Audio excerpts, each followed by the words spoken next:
Hi, welcome back to GradGirlRambles. It's Brianna and I am talking about APPIC internships today.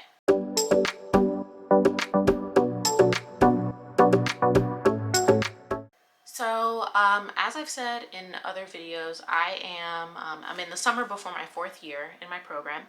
And in my program, if you're on a 5-year track, which I am, that means the fall of your 4th year, you are applying to internships. Your internship is a 12-month full-time position, and you don't go on internship until you finished all of your coursework. Some people finish their dissertations before they go, others finish it up. But what I plan to do is propose my dissertation in the fall. I think in an earlier video I said like mid-October. I'm still going for that.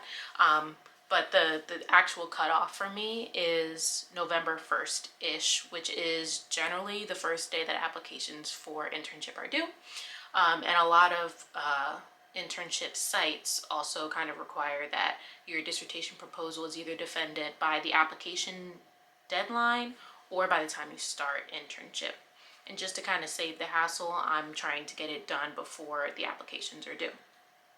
But what that means is this summer, I have been looking at internship sites, trying to think about what I'm looking for in an internship site and experience, and it has been a little bit stressful.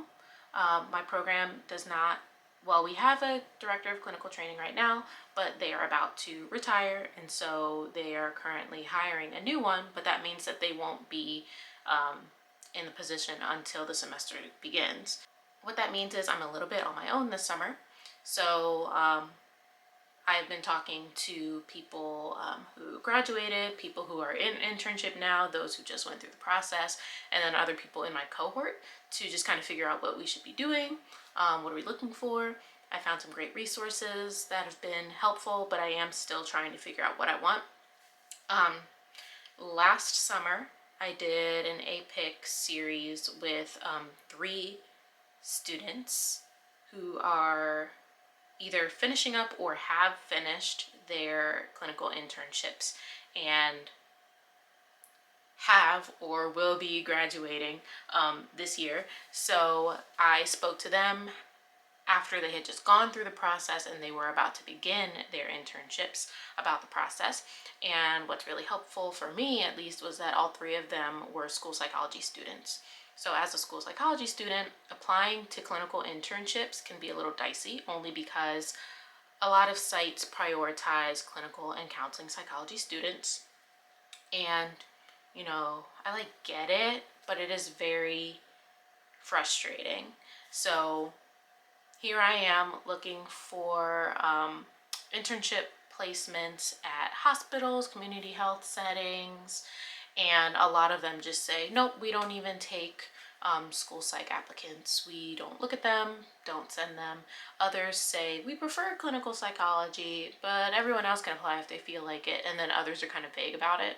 So it's been a little bit difficult making my list of programs when I'm not sure where everyone stands. Luckily, a lot of the sites that I'm excited about and will likely apply to do accept school psych students and do have a history of actually bringing them in as interns. But for the sites that I'm just kind of finding out about, it's a little disheartening when you're scrolling through the little directory page and you get down to the, who do you accept, and it says clinical psychology accepts, counseling psychology accepts, school psychology not accept.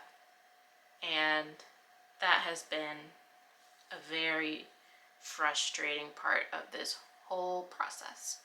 So now that it is mid to late July, I have a list of a bunch of sites that I'm really interested in, and most of the ones that I've left on the list are ones that have said that they do accept school psych students.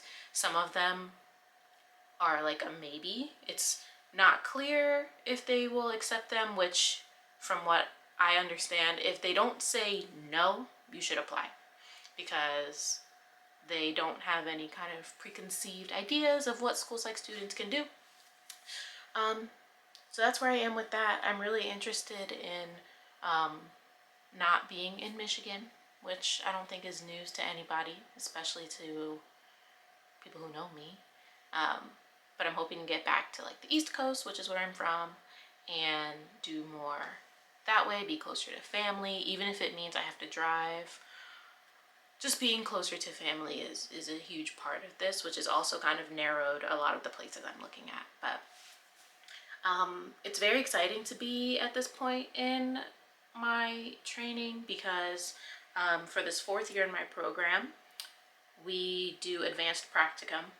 And our advanced practicum, you're required to do your practicum outside of a school. So the first 3 years are in a school, 4th year is elsewhere, and I'll be at a private practice, which I'm really excited about. And I've kind of already started doing some things this summer, just like very small experiences, but they're already new to me.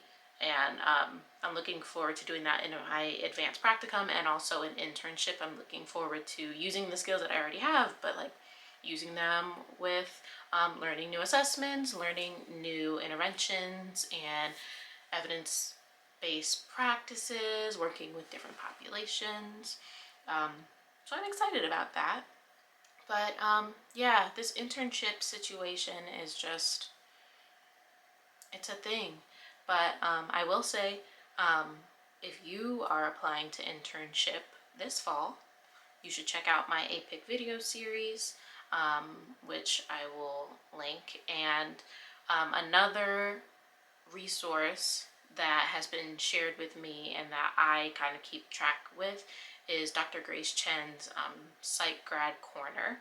She posts mostly about clinical and counseling psychology because that's her background, but with school psychology, it works. It is the same information. Yes, sometimes it's a little bit different because of the experiences we have going into internship, but the resources are really good.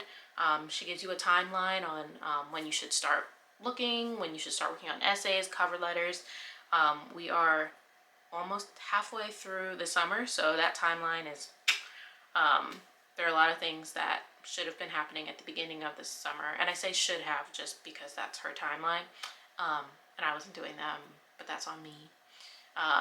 But nice resources about, you know, what would be great to include in your essays, what would be great to just go ahead and leave out, things like that.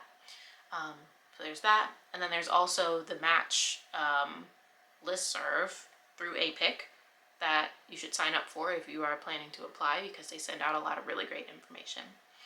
But yeah, internship will be interesting. The application process itself will be interesting.